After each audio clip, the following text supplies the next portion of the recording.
भारतीय जनता युवा मोर्चा प्रदेश अध्यक्ष अमित साहू के आह्वान पर रोजगार एवं बेरोजगारी भत्ता के मुद्दों को लेकर एसडीएम कार्यालय घेराव कार्यक्रम के तहत युवा मोर्चा के सैकड़ों कार्यकर्ताओं द्वारा खरोरा तहसील कार्यालय किया गया। इस दौरान रोजगार एवं बेरोजगारी भत्ता देने की मांग करते हुए राज्यपाल के नाम तहसीलदार को ज्ञापन सौंपा गया। युवा मोर्चा जिला अध्यक्ष संचित तिवारी की अगुवाई में आयोजित धरसीवा विधानसभा स्तरीय उक्त कार्यक्रम में धरसीवा मंडल, विधानसभा मंडल सहित खरोरा मंडल के सैकड़ों कार्यकर्ता शामिल हुए। घेराव के दौरान युवा मोर्चा के कार्यकर्ताओं की पुलिस से धक्का मुक्की हुई। इस दौरान वे बैरिकेड तोड़कर अंदर घुसने में सफल हुए।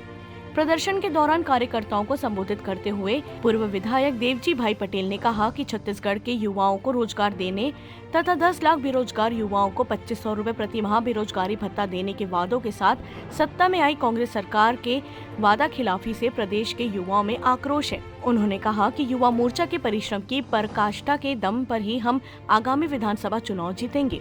इस दौरान कार्यक्रम को भाजपा नशा मुक्ति अभियान के प्रदेश संयोजक वेदना मनहरे, प्रदेश कार्य समिति के सदस्य प्रहलाद रजत, केंद्र रेलवे बोर्ड के सदस्य डॉक्टर गुलाब टिकारिया, बेटी बचाओ बेटी पढ़ाओ के संयोजक अंजय शुक्ला, महिला मोर्चा के प्रदेश पदाधिकारी चंद्रकांति वर्मा, मंडल अध्यक्ष नरेंद्र ठाकुर, नंप अध्यक्ष अनिल सोनी ने संबोधित किया। खरोरा से जोगी सलूजा की रिपोर्ट।